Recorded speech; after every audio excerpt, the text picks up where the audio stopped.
నాతో సంతోషం. మాట్లాడండి ప్రభువా. మహాపరిశుద్ధుడా, మహోన్నతుడు అయిన దేవా, మాట్లాడే దేవా, ఆశ్చర్య నాతో కార్యములు ఎన్నో మాట్లాడండి. చేసేటువంటి దేవా నీకు వందనాలు. అయ్యా, ఈ రోజున నీ వాక్యం ద్వారా మాతో మాట్లాడండి. మా పరిస్థితికి తగ్గట్లుగా మా జీవితాలకు అవసరమైన మాటలు మీరు మాకు తెలియచేయండి. మాట్లాడేది మనిషి కాదు, మీరు మాట్లాడండి. నీ వాక్కును మాకు అందించండి. నీ వాక్యములో ఉన్న శక్తిని గ్రహించి ఆ వాక్యము వలన మేము ప్రయోజనము పొంది మాలో కార్యసిద్ధి కలుగై చేసి జీవాన్ని, ఆత్మను మేము అనుభవించినట్లు సహాయం చేయమని, నీ వాక్కులో ఉన్న బలాన్ని పొందుకొను కృపను మీరు మాకు అనుగ్రహించమని, యేసు నామంలో మంచి నేలలుగా మా హృదయాలను మార్చమని యేసు నామంలో అడిగి వేడుకుంటున్నాము తండ్రి. ఆమేన్. ఆమేన్. ఆమేన్. దేవునికి స్తోత్రాలు. ఈ ఉదయకాల ఆరాధనలో పాల్గొన్న మీ అందరికీ కూడా ప్రభు అయిన యేసుక్రీస్తు నామంలో నా హృదయపూర్వకమైన వందనాలమ్మా. దేవుడు మిమ్మల్ని దీవించి ఆశీర్వదించును గాక. ఆమేన్. ఆమేన్. ఆమేన్. ఈ కాలంలో మనిషి దగ్గర డబ్బుంది, టెక్నాలజీ ఉంది, అన్ని సౌకర్యాలు ఉన్నాయి. కానీ ఎందుకో తెలీదు, మనిషి లోపల బలం మాత్రం లేదు. శరీర బలం గురించి నేను మాట్లాడట్లేదు కానీ, లోలోపల మనిషి బలహీనుడైపోతున్నాడు. ఒంటరితనంతో కూలిపోతున్నాడు. పాపపు అలవాట్లతో ఓడిపోతున్నాడు. భయం, ఆందోళన, నిరాశ, అసహనం, ఇతరులతో పోల్చుకోవటం, అంతరంగంగా కృంగిపోవటం, ఏదో తెలియని వేదన. అంటే శారీరకంగా బలంగా కనిపిస్తున్న మనిషి ఆత్మీయంగా, ఆత్మలో బలహీనుడిగా మారిపోతున్నాడు. మనస్సు, ఆత్మ ఒక నిర్ణయం తీసుకునే విషయంలో బలహీనుడైపోతున్నాడు. మనసు బలహీనంగా ఉంటుంది, ఆత్మలో బలహీనుడు. ఇంత బలహీనుడిగా మనిషి మారిపోవడానికి కారణాలేంటి? మనిషికి బలం ఎక్కడి నుండొస్తుంది? ఈ రోజున కొంచెం చూడ్డానికి బలంగా ఉన్న మనిషి దగ్గరికెళ్ళి, "నువ్వు శారీరకంగా బలంగా ఉన్నావు, లోపల బలం ఉందా?" అంటే కన్నీరు పెట్టేస్తున్నారు. నాకు తెలిసిన ఒక సిస్టరు చాలా పెద్దగా, అసలు చూడటానికి చాలా, అంటే అందరిని భయపెట్టే విధంగా ఉంటది. అంత బలంగా ఉండేటువంటి సహోదరి దగ్గరికెళ్ళి, "అమ్మ మీరు ఆనందంగా ఉన్నారా?" వెంటనే కన్నీరు పెట్టేసింది. "మనిషి అయితే ఉన్నానయ్యా, కానీ మనసంతా బాధ, బలహీనత. లోపల చాలా కృంగిపోతున్నానయ్యా." అంటే మనిషి జీవితంలో ఈ లోపల బలహీనత మనిషిని చాలా కృంగదీస్తూ ఉంది. మనం తెలుగులో బలహీనత అని వాడుతున్నాం కానీ, హెబ్రీ భాషలో బలహీనత ఉన్న చోట కషాల్ అని వాడారు. కషాల్. కషాల్ అనేటువంటి మాటకి అర్థం తడబడుట, నిలబడలేకపోవుట, పడిపోవుట. ఈ రోజున మన జీవితంలో కూడా ఈ తడబాటు ఉంటుంది. జీవితంలో కొన్నిటికి తడబడుతున్నాం. తడబడటం అంటే తెలుసు కదా! అంటే ధైర్యంగా ముందుకెళ్ళలేకపోతున్నాం. ఏదో ఒక కలవరం, ఏదో ఒక భయం, ఏదో ధైర్యంగా ఇప్పుడు పిల్లల చదువు విషయంలో ముందుకెళ్ళలేకపోతున్నారు. ఏదో తడబడుతున్నారు. వివాహ విషయంలో తడబడిపోతున్నారు. ఆరోగ్య విషయంలో తడబడిపోతున్నారు. ఏదన్నా నిర్ణయం తీసుకుంటే, అంటే ఇది 100% ఇది మంచిదే అనిపించట్లా. ఏదో ఒక తడబాటు. అమ్మో! ఈ నిర్ణయం మంచిదేనా? నేను అది కాదని ఇక్కడికి వచ్చాను. అలా వద్దని ఇలా చేశాను. ఇది మంచిదేనా? దీనివల్ల ప్రయోజనం ఉందని. ఏదో ఒక తడబాటు, ఏదో ఒక బలహీనత. పడిపోతున్నారు. నిలబడలేకపోతున్నారు. ఏం చేయాలి? హెబ్రీలో కషాలని వాడినటువంటి బలహీనపరుచుట అనేటువంటి అర్థము గ్రీక్‌లో రఫా అని వాడారు. రఫాహ. రఫాహ అంటే చేతులు సడలిపోవడం, ధైర్యం కోల్పోవడం, మనసు దిగజారిపోవడం. అంటే చేతులు సడలిపోవడం అంటే ఒక పని ధైర్యంగా చేయలేకపోతున్నాం. మనసు దిగజారిపోతుంది. వాక్యంలో ఏమని రాయబడుతుందంటే, బలహీనమైన చేతులను బలపరచుడి అని దేవుడు ముందుగానే మనల్ని బలపరుస్తున్నాడు. మనము బలహీనతలో ఉండటం దేవుని చిత్తం కాదు. ఆయన మనకు బలాన్ని ఇస్తున్నాడు.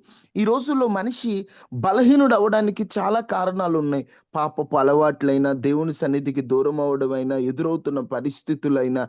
ఈరోజు ఈ పరిస్థితుల్లో ఈ బలహీనత మనిషిని ఎంత కృంగదీస్తుందంటే ఆశలు లేకుండా పోతున్నాయి. ధైర్యమే ఉండట్లేదు. దేవునికి దూరం అయిపోతున్నాడు. నిరాశలోకి వెళ్ళిపోతున్నాడు. నేను పనికిరాను. నా వల్ల కాదు. దేవుడు నన్ను మరచిపోయాడని అన్ని విషయాల్లో మనిషి బలహీనుడైపోతున్నాడు. ఈ బలహీనత మనిషిని ఎంత కృంగదీస్తుందంటే సరిగ్గా నిద్రపోనివ్వట్లేదు. మనశ్శాంతిగా బ్రతకనివ్వట్లేదు. కడుపు నిండా తిననివ్వట్లేదు. మనిషి జీవితంలో తెలియని ఆందోళనకు గురి చేస్తుంది. కన్నీటితో కృంగిపోతున్నారు. అన్ని విషయాలు బలహీనుడైపోతున్నారండి. భావోద్వేగాలలో బలహీనుడైపోతున్నారు. భావోద్వేగాల్లో బలహీనుడవ్వడం అంటే ఇప్పుడు ఉదాహరణకి ఎవరైనా పలకట్లేదనుకోండి, రిజెక్ట్ చేశారనుకోండి, వెంటనే కృంగిపోతున్నాడు మనిషి. చిన్న చిన్న వాటికే. అసలు మనిషి భావోద్వేగాల్లో ఎంత బలహీనుడైపోతున్నాడంటే, ఇప్పుడు నువ్వు బాగా ఇష్టపడే నీ స్నేహితురాలుంది.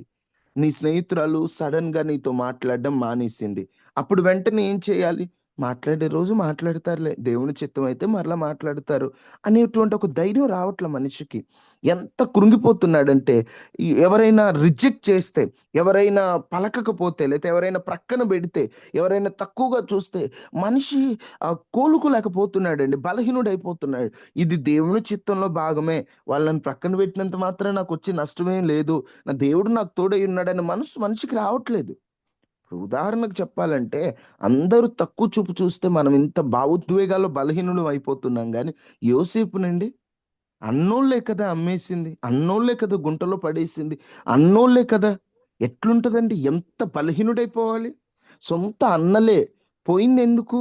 వాళ్ళ మేలు కోసమే కదా పోయింది. నేను పోను, వాళ్ళు తింటే తినని, నాకు సంబంధం లేదనుకుంటే పరిస్థితి ఎట్లుండేదండి? సొంతోళ్ళే ప్రక్కన పెట్టిన భావోద్వేగాల్లో బలహీనుడు అవ్వలేదు. అన్నలే తనని దూరం పెట్టినా తను కృంగిపోలేదు. ఈరోజు మనిషి ఎమోషనల్లీ చాలా కృంగిపోతున్నాడు.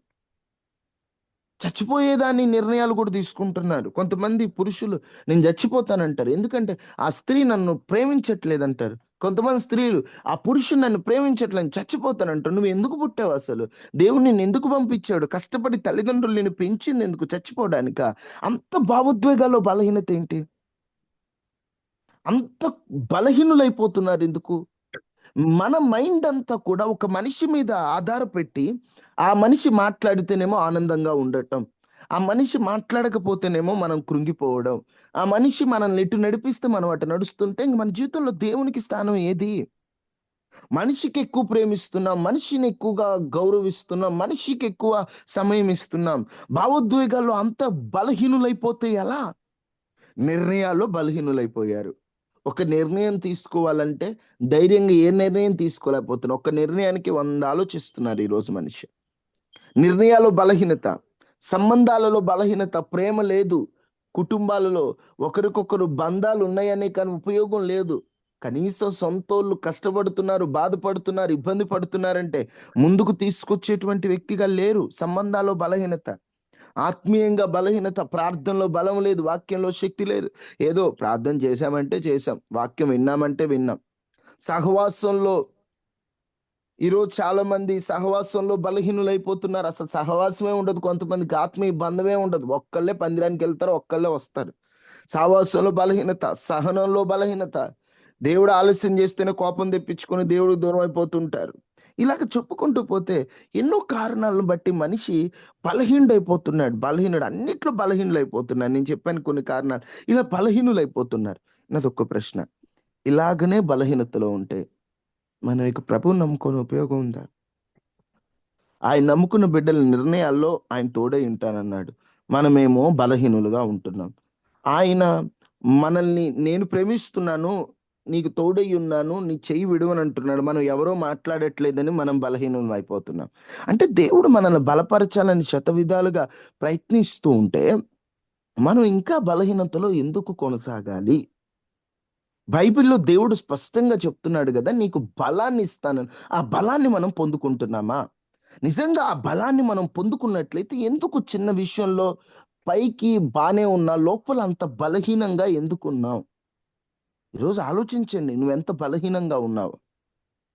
ఈరోజు మనిషి జీవితంలో మనిషి బలహీనుడవ్వడానికి చాలా కారణాలున్నాయి. ఈరోజు బలహీనుడవ్వడానికి చెప్పాలంటే కారణాలు ఒక్కొక్క జీవితం ఒక్కొక్కలా ఉంటుంది. నేనైతే బలము పొందుకోవాలంటే మనిషి ఏం చేయాలి? మనమందరం బలం పొందుకోవాలి కదా! ప్రభువుని నమ్ముకున్న మనం బలం పొందుకొని ముందుకు సాగాలి కదా! మనకు బలము రావాలంటే మనం ఏం చేయాలి? ఒకసారి అందరూ ఆలోచించండి. మనకు బలము రావాలంటే మనం ఏం చేయాలి? జీవితకాలం బలహీనతలో బ్రతకడం దేవుని చిత్తం కాదో! మనం బలము తెచ్చుకోవాలి. దేవుడు ఎలా ఇస్తాడు బలాన్ని? చూడండి. కొన్ని మాటలు దేవుని వాక్యంలో నుండి మనం చూద్దాం. యెషయా గ్రంథం 40వ అధ్యాయం 31 వచనం. యెషయా గ్రంథం 40 అధ్యాయం 31 వచనం. యెహోవా కొరకు యెహోవా కొరకు ఎదురు చూచువారు ఎదురు చూచువారు నూతన బలము పొందుదురు. నూతన బలము పొందుదురు. వారు పక్షిరాజు వలె వారు పక్షిరాజు వలె రెక్కలు చాపి పైకి ఎగురుదురు. రెక్కలు చాపి పైకి ఎగురుదురు. అలయక అలయక పరుగెత్తుదురు. అరుగెత్తుదురు. సొమ్మసిల్లక నడిచిపోవుదురు. సొమ్మసిల్లక నడిచిపోదురు.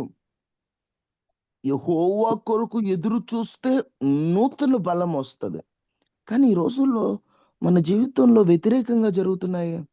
దేవుని కొరకు ఎదురు చూచుటలో ఉన్న బలం మనం పొందుకోకుండా కొన్నాళ్ళు ఎదురు చూచి దేవుడు నాకు కార్యం చేయలేదు. దేవుడు పిల్లల్ని ఇవ్వలేదు. దేవుడు ఆర్థికంగా సహాయం చేయలేదు. దేవుడు సమాధానం ఇవ్వలేదు. దేవుడు అడిగింది ఇవ్వలేదు. దేవుడు ఇవ్వలేదు కాబట్టి మేము అలసిపోయాం. మేము బలహీనులైపోయాం. ఇక మాకంటూ బలము లేదు. ఇక్కడ మేమంటూ ముందుకెళ్ళలేమని బలహీనులైపోతున్నారు ఈ రోజున. ఈరోజు ఏ కారణాన్ని బట్టి ఎదురు చూసి చూసి చూసి బలహీనుడినైపోయాను కొంతమంది అంటారు. అడిగి అడిగి అలిసిపోయానండి. ఎదురు చూసి చూసి కృంగిపోయానండి. దేవుడు ఎందుకో మమ్మల్ని కనికరించట్లేదు. నేనంటాను కాదు, దేవుని మాటే ఎదురు చూచుటలోనే బలముందట. అమ్మా, ఎదురు చూచి అలసిపోయే కేటగిరీలో మనమున్నాం. కానీ భక్తులు యెహోవా కొరకు ఎదురు చూచువారు నూతన బలం పొందుతారు. ఆ బలం ఏం చేస్తుంది? పక్షులలో రాజు, అన్ని పక్షుల కంటే ఎత్తుగా ఎగిరేటువంటి పక్షి, అన్ని పక్షులు మేఘము నుండి వచ్చే వర్షమునకు భయపడి దాక్కుంటే ఆ మేఘమును దాటి ఎగిరే పక్షి, అన్ని పక్షులకు మించిన ఆయుష్షు కలిగిన పక్షి, వేటాడుటలో నేర్పరి అయిన పక్షి, ఆ పక్షి రాజు వలె రెక్కలు చాపి ఎగురుతారట. ఆ పక్షిరాజుకున్న బలం దేవుడిస్తాడట. పక్షిరాజు జీవితం ఎన్నోసార్లు మనం విన్నాం.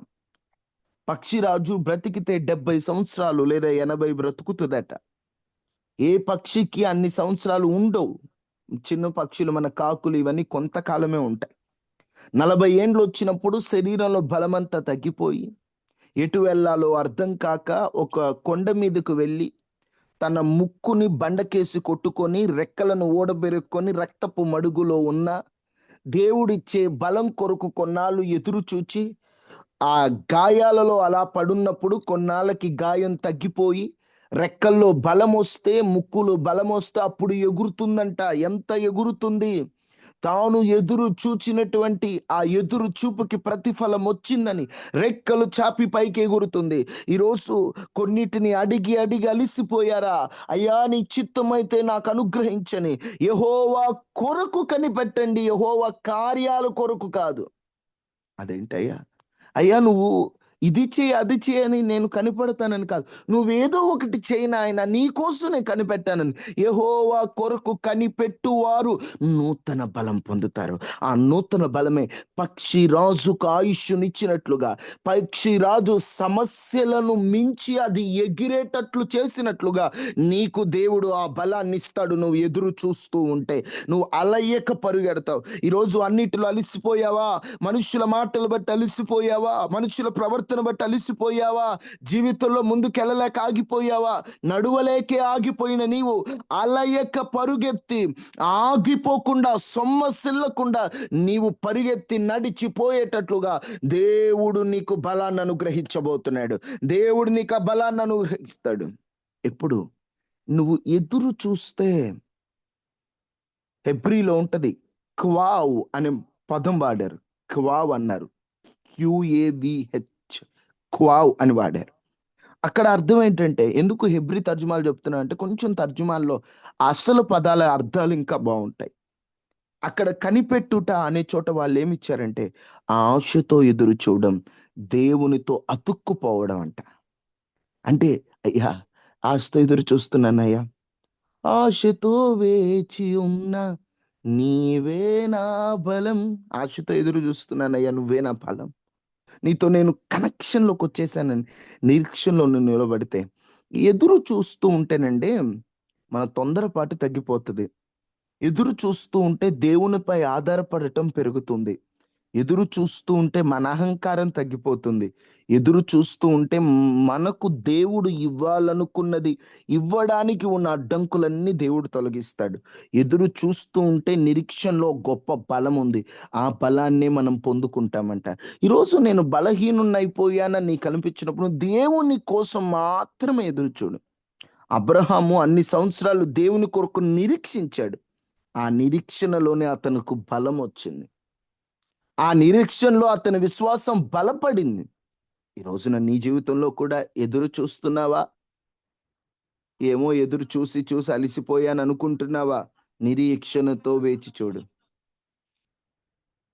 నిరీక్షణతో ఎదురు చూడు. దేవుడు నిన్ను చేయి విడిచిపెట్టడు. ఒకటి, నిరీక్షణలో బలం. దేనిలో బలం? నిరీక్షణలో బలం, లేదా నిరీక్షణ ద్వారా బలం. అర్థమవుతుందా? ఎదురు చూచుటలో బలం ఉంది. ఎదురు చూచుటలో అలసిపోకూడదు. యెహోవా కొరకు ఎదురు చూచువారు నూతన బలం పొందుదురనే మాట మీరు ఎప్పుడు గుర్తుపెట్టుకోండి. రెండు రెండు లూకా సువార్త 22:43. లూకా సువార్త 22:43.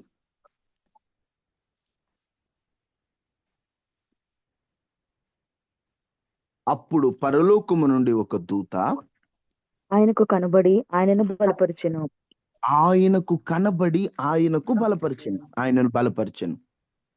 ఆయన వేదన పడి మరింత ఆయన ఆతురముగా ఆయన వేదన పడి మరింత ఆతురముగా ప్రార్థన చేయగా ప్రార్థన చేయగా ఆయన చెమట ఆయన చెమట నేల పొడుచున్న గొప్ప రక్త బిందువు వలె ఆయన నేలను పడుచున్న గొప్ప రక్త బిందువుల వలె ఆయను. అమ్మా, గమనించండి. యేసుక్రీస్తు ప్రభు సిలువకు అప్పగింపబడే ఆ ముందు రోజు ఆయన ఒలీవల కొండ మీద ప్రార్థన చేస్తున్నాడు. అయ్యా తండ్రి, నీ చిత్తమైతే ఈ గిన్నె నా యుద్ధ నుండి తొలగించు. ఈ భయంకరమైన శ్రమ నీ చిత్తమైతే తొలగించు. ఎందుకు ఆ ప్రార్థన చేశాడంటే, మనుషుల ఒక మాదిరి కొరకు, మనుషుల మీద, అంటే మనుషులు చేసినటువంటి పనులను బట్టి వచ్చే శిక్ష తన మీద వేసుకునేటట్లుగా, ఈ శిక్షను తొలగించమన్నట్లుగా ఆయన ప్రార్థన చేశారు. అయినను నా ఇష్టం కాదు, నీ చిత్తమే సిద్ధించునుగా. కానీ ప్రార్థన చేస్తాం. శ్రమలో, శోధన మధ్యలో అక్కడ బలహీనుడైపోయాడు యేసుక్రీస్తు ప్రభువారు. అప్పుడట పరలోకము నుండి ఒక దూత ఆయనకు కనబడి ఆయన ఏం చేసింది? 43. బలపరిచింది. యేసు ప్రభు అంతటి వానికే భూమి మీద మనిషిగా ఉన్నప్పుడు ప్రార్థన అవసరమైతే, ప్రార్థన ద్వారా దేవదూత వచ్చి బలపరచవలసిన అవసరం ఉందంటే మన సంగతి ఏంటి? ఆలోచించండి. దేవుడు మనిషిగా వచ్చినప్పుడు, ఆయన బలహీనుడైనప్పుడే, ఆయన నేనేదో బలహీనతలో ఉన్నాను వదిలిపెట్టకుండా దేవదూత వచ్చి ఆయన బలపరిచిందంటే, ఈరోజు మనం బలహీనంగా ఉంటున్నామంటే, బలహీనంగా ఉంటే ఉండని ఏముందిలే అని నిర్లక్ష్యంగా ఉంటే మనం ఇంకెప్పుడు బలపడతాం? గుర్తుపెట్టుకోండి. యేసు ప్రభు అంతటి వ్యక్తికే ప్రార్థన అవసరమైతే, ప్రార్థన ద్వారా దేవదూత ద్వారా బలం అవసరమైతే, ఈరోజు నా సంగతి ఏంటి? ఈరోజు శ్రమలో ప్రార్థన చేస్తున్నావా? యేసు శ్రమలో ఉన్నప్పుడే బలపరచబడ్డాడంటే మనిషికి దేవుని సహాయం ఎంత అవసరం అర్థమవుతుంది. యేసు ప్రభుకి అంత బలం వచ్చింది. ఈరోజు నీకు ఆ బలం కావాలంటే ప్రార్థన ఉందా? 2, ప్రార్థన ద్వారా బలం. ప్రార్థన ద్వారా బలం పొందుకోవాలి. అమ్మా, ప్రార్థన ద్వారా బలం పొందుకుంటే దేవదూతల పరిచర్యను అనుభవిస్తావు. ప్రార్థన ద్వారా బలం పొందుకుంటే దేవాతి దేవుడు ఏదో ఒక రూపంలో ఆనాడు దేవదూతను బట్టి బలపరిచాడు. ఈరోజు నీ జీవితంలో ఎవరినో ఒకరిని పంపించి దేవుడు బలపరుస్తాడు. నీకు ప్రార్థన శక్తి ఉండాలి. యేసు ప్రభు ఎంత ప్రార్థన చేస్తాడంటే, ఆయన ప్రార్థన చేస్తే చెమటంట నేలబడుచున్న రక్త బిందువు వల్లే కనిపించిందంట. చెమట అంత ప్రార్థన చేస్తాడు. ఈరోజు కనీసం ఒక మనిషి ప్రార్థన చేస్తే చెమట కూడా పట్టట్లేదు. మనిషి సుఖపడిపోతున్నారు. ప్రార్థించమంటే పడుకొని ప్రార్థన చేస్తున్నారు. ఆరోగ్యం బాలేని వారు సరే, ఆరోగ్యం బాగున్న వారు కూడా బద్ధకంతో కూడిన ప్రార్థన, ఉపవాస ప్రార్థనలు లేవు, మోకాళ్ళ ప్రార్థనలు లేవు. ఈరోజు నామమాత్ర ప్రార్థనలు పెరిగిపోయాయి, నిర్లక్ష్య ప్రార్థనలు పెరిగిపోయాయి, ఆచార ప్రార్థనలు పెరిగిపోయాయి. ఒకటే చెబుతున్నా, బలమైన ప్రార్థన చేయాలి. మోకరించావంటే అద్భుతాలు జరిగి ప్రార్థన చేయాలి. ఈరోజు ఆ ప్రార్థన నువ్వు చేయగలిగితే, నీవు బలహీనుడు అవుంటే దేవుడు ఏదో ఒక రూపంలో నిన్ను బలపరుస్తాడు. అవసరమైతే తన దూతను పంపించి బలపరుస్తాడు. ఏదో ఒక రూపంలో దేవుడు బలపరుస్తాడు. నీకు ప్రార్థన శక్తి అవసరం. ఒకటి, నిరీక్షణ ద్వారా బలం. రెండు, ప్రార్థన ద్వారా బలం. మూడు, 2 తిమోతికి రాసిన పత్రిక 2వ అధ్యాయం 1వ వచనం.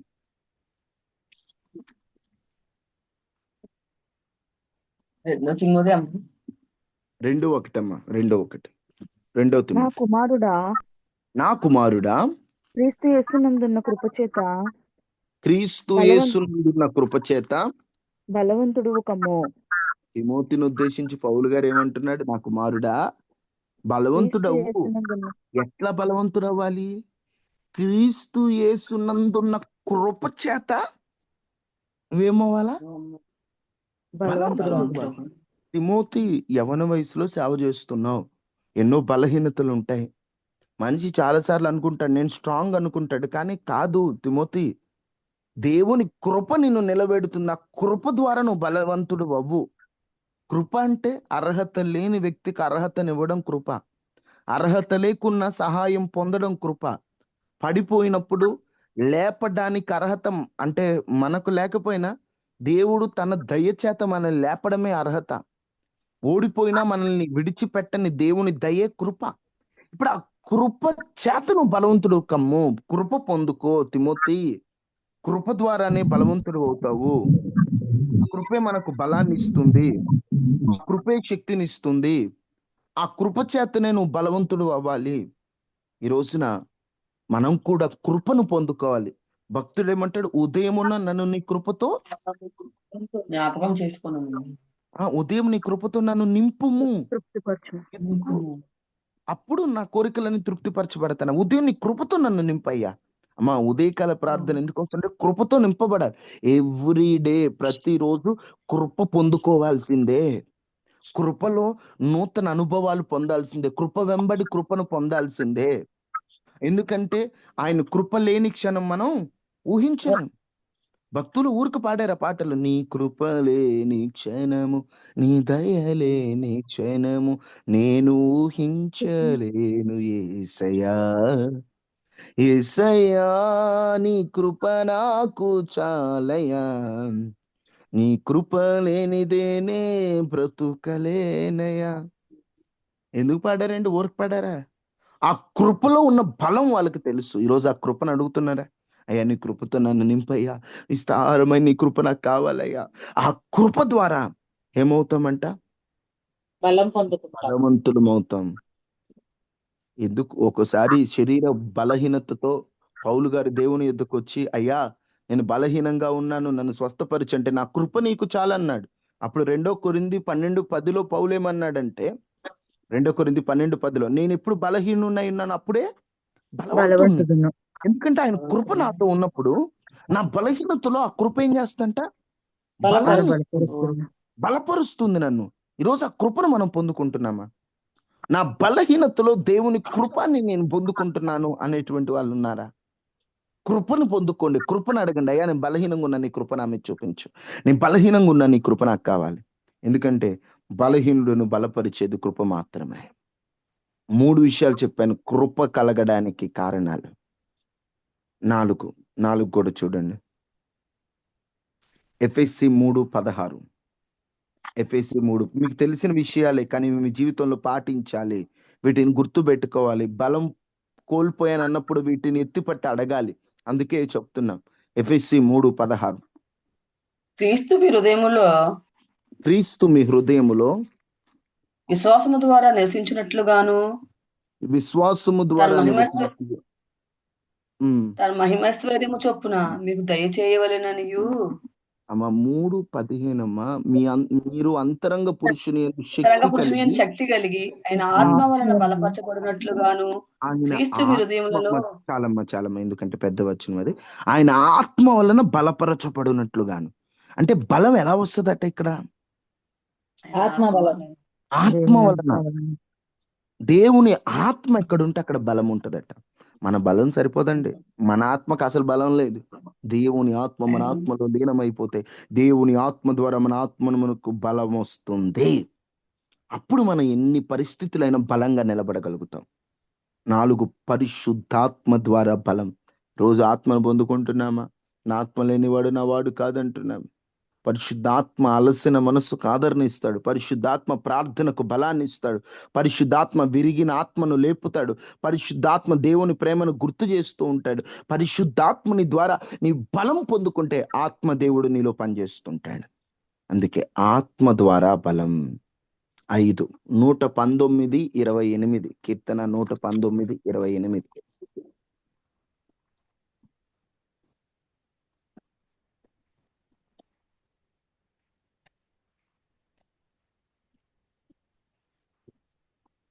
ఉమ్, వ్యసనముల వలన నా ప్రాణము నీరైపోయేను ఉమ్. ఈ వాక్యం నన్ను స్థిరపరచును. నీ వాక్యము చేత నన్ను స్థిరపరచుము. ఇక్కడ స్థిరపరచుమని తెలుగులో వాడారు, కానీ తర్జుమాలో నీ వాక్యము చేత నన్ను బలపరచుము. స్థిరపడాలన్నా బలం కావాలి. బలపరచుమంటే ఒక మనిషి బలం ఎక్కడి నుండి వస్తుంది? దేవుని దేవుని వాక్యం ద్వారా. అందుకే వాక్యం వినాలి. బలహీనంగా ఉన్నా ఉంటే వాక్యం వినబుద్ధి కాదు, కానీ వాక్యం వినాలి. ఎందుకంటే వాక్యమే మనిషికి బలాన్ని ఇస్తుంది. అమ్మా, ఏలియా బలహీనుడైనప్పుడు దేవదూత పంపించిన ఆహారం ద్వారా తనకు బలం వచ్చింది. శక్తికి మించిన ప్రయాణం చేశాడు. ఈరోజు సేవకుల ద్వారా దేవుడిచ్చే వాక్యాన్ని తిని మనం కూడా శక్తికి మించిన ప్రయాణాలు చేయాలి. బలంగా ఉండాలంటే దేవుని వాక్యం అమ్మా.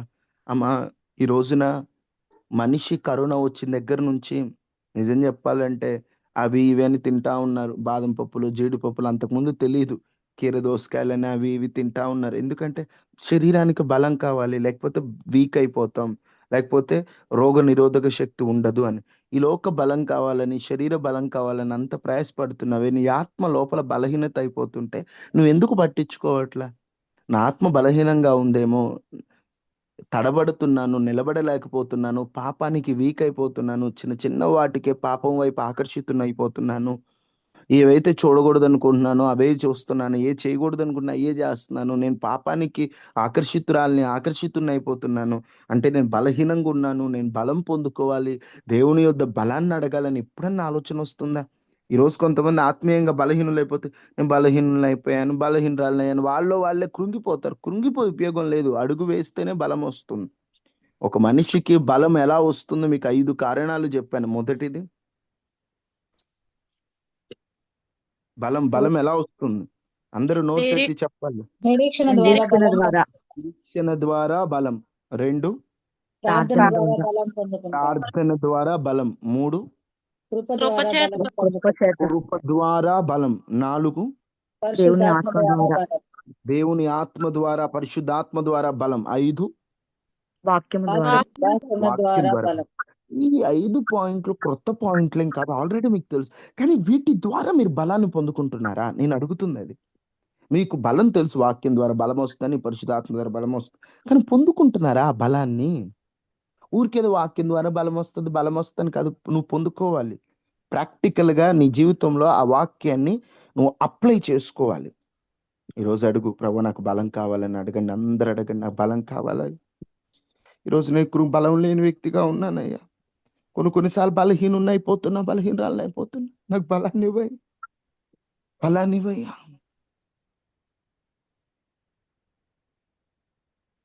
మహాపరిశుద్ధుడా, మహోన్నతుడా, దయగలిగిన తండ్రి, కృపా సత్య సంపూర్ణుడు, బలమునిచ్చువాడా, బలహీనతలో బలాన్ని ఇచ్చేదేవా, ఈ బిడ్డలు ఎవరెవరు బలహీనంగా ఉన్నారో యేసు నామములో వారికి బలం కలుగును గాక. ఆత్మీయ బలం, శారీరక బలం అన్ని విషయాలు మీరు బలపరచండి. నిరీక్షణ ద్వారా బలం, ప్రార్థన ద్వారా బలం, నీ ఆత్మ ద్వారా బలం, కృప ద్వారా బలం, వాక్యం ద్వారా బలం అందరికీ మీరు అనుగ్రహించండి. మా ఆత్మ ఎప్పటికప్పుడు బలంగా ఉండునట్లు సహాయం చేయండి. వెతుబడిన వాక్యం నీరు కట్టి ఫలింపచేయండి. నీ బిడ్డలకున్న సమస్యలన్నీ తీర్చండి. కన్నీటిని తొడవండి అయ్యా. ప్రతి ఇంటి చుట్టూ కంచి వేయండి. వైరస్లు, అనారోగ్యాల ప్రమాదాలు రాకుండా, దరి రాకుండా నీ బిడ్డలు మీరు సహాయం చేయమని అయ్యా, మీరు సహాయం చేసి మీ కృప చూపించమని. అనారోగ్యంతో ఉన్న కుటుంబాలని ఆరోగ్యవంతులుగా మీరు మార్చండి. మానసికంగా కృగిపోయిన వారికి ధైర్యాన్ని ఇవ్వండి అయ్యా. మీరు సహాయకులుగా అయినటువంటి దేవుడు. ఈ బిడ్డలు సహాయం చేయమని, వారు చేస్తున్న ప్రతి పనిలో తోడుగా ఉండమని, బలపరచమని, మీరు కృప చూపించండి, కరుణించండి, దయ ఉంచమని. ప్రతి ఇంటి చుట్టూ కంచి వేసి ఈ ఎండ దెబ్బ తగలకుండా నీ చల్లని రెక్కల నీడలో కాచి కాపాడమని యేసు శక్తి కలిగిన నామములో అడిగి వేడుకుంటున్నాము తండ్రి. ఆమేన్. ఆమేన్. తండ్రి అయిన దేవుని ప్రేమ, కుమారుడైన యేసుక్రీస్తు వారి కృప, పరిశుద్ధాత్మ నిండు సహవాసం మనకి మన కుటుంబాలకి ఎల్లప్పుడు ప్రభు కృప తోడైండును కాక. ఆమేన్. ఆమేన్. వందనాలయ్యా. అందరికీ అందరికీ వందనాలమ్మ. అందరికీ వందనాలు. ప్రైజ్ లాడ్ అమ్మ అయ్యా. వందనాలమ్మ. తమ్ముడు ప్రైజ్ లార్డ్ ఆంటీ.